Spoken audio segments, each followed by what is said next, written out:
कोल्हापूर उत्तर विधानसभा मतदारसंघातून राजेश लाटकर हे 3246 मतांनी आघाडीवर आहेत.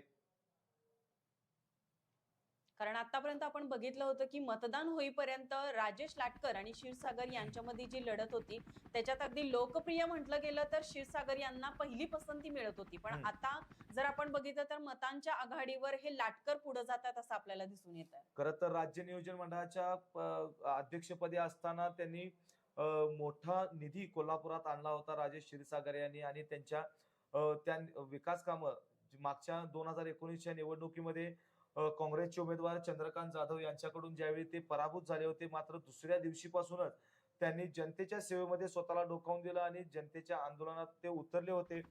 मात्र राजेश लाटकर हे सर्वसामान्य कार्यकर्ता असं त्यांची ओळख या ठिकाणी हसन मुश्रीफ सतेज पाटील यांनी करून दिली होती आणि त्या हसन सतेज यंत्रणा जी